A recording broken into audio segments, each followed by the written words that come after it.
Hi, this is Cheryl Gallant, Federal Member of Parliament for the sunny but cold riding of Renfrew-Nipissing-Pembroke. Last week, we learned not a single surgical glove or mask has been manufactured in Canada. This weekend, it was confirmed there's not even a plan to manufacture surgical gloves or masks in Canada. Instead, the government has struck a chat room to gab about getting in line to order more gloves and masks from China. The government controls the rationing of gloves and masks. The government chooses which sectors are allowed to prosper or disappear, to live or die. With hospitals having to ration gloves and masks, they're also forced to ration surgery, ration healthcare.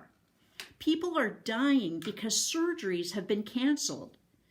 Cancer patients are being denied treatment. The government's rationing of care is rationing life. Provisions for a widespread emergency were supposed to be in place. They weren't. The stockpiles were supposed to get us through a catastrophic event. They weren't even ready for an uncommon flu. Not a single glove or mask or anything made in Canada after 8 weeks since the pandemic was officially declared. No plan to make any in Canada. Existing industries were allowed to retool for respirators, face shields, and hand sanitizer, but no gloves or the type of masks regulators will require. The need for greater testing is widely acknowledged as key to understanding the true scope of COVID-19 infections and its recovery in Canada. How best to deploy suppression strategies will come from testing.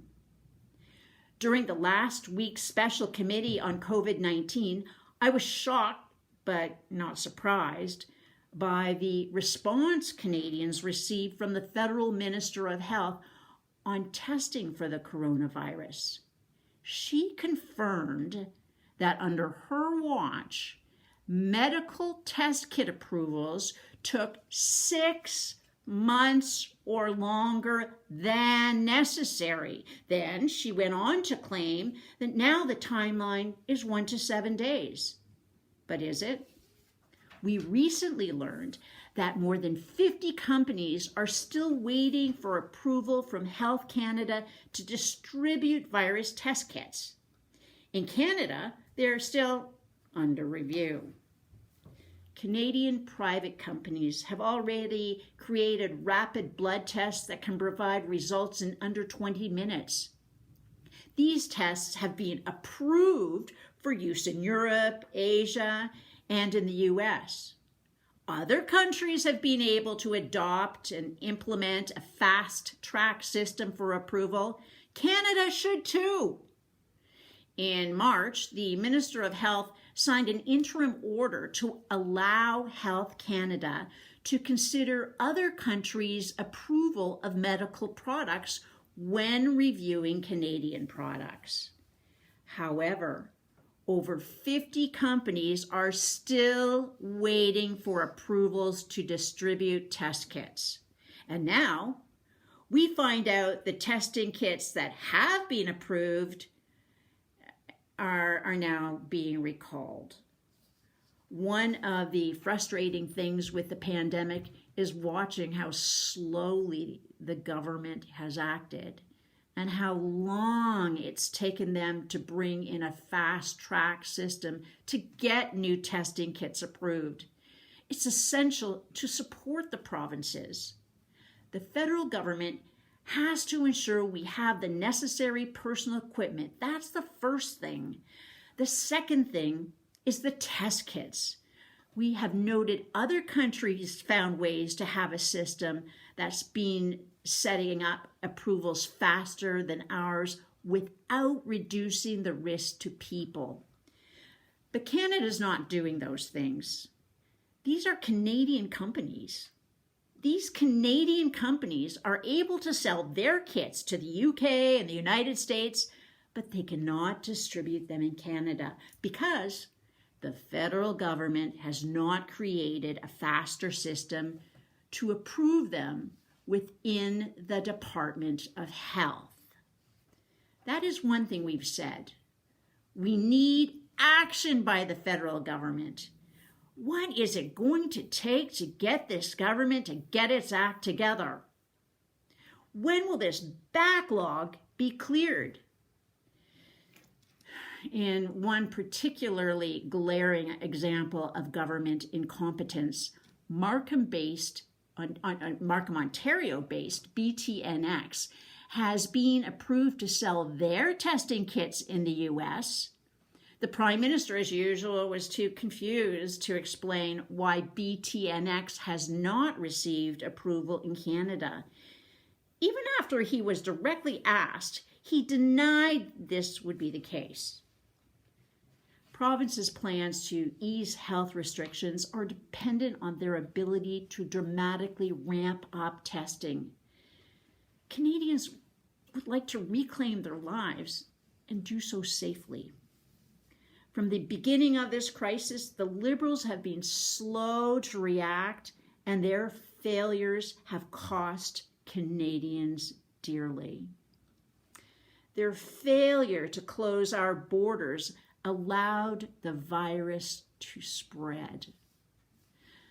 Their failure to maintain our national stockpile meant there weren't enough medical supplies when Canadian hospitals needed them most.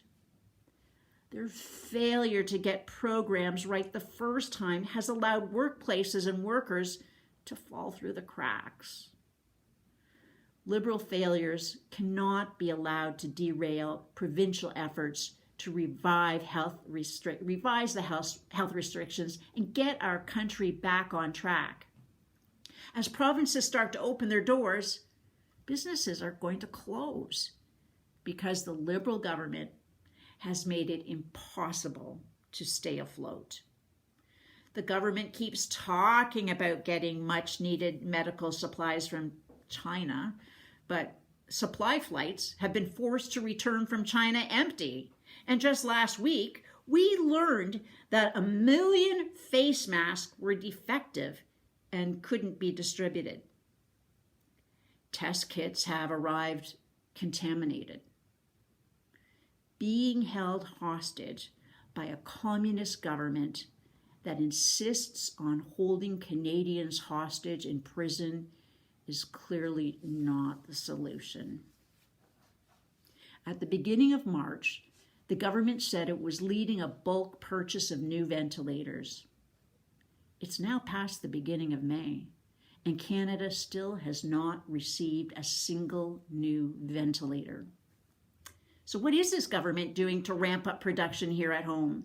And I'm not talking about untendered contracts to party favorites. Canadian companies here in the Ottawa Valley have stepped up to the plate to offer their services. Let's be positive. Let's say yes. It's time for a new approach. It's called Buy Local. Let's make the slogan, "We're all in this together," mean something. This is Cheryl Gallant here in the Ottawa Valley, wishing you a good night.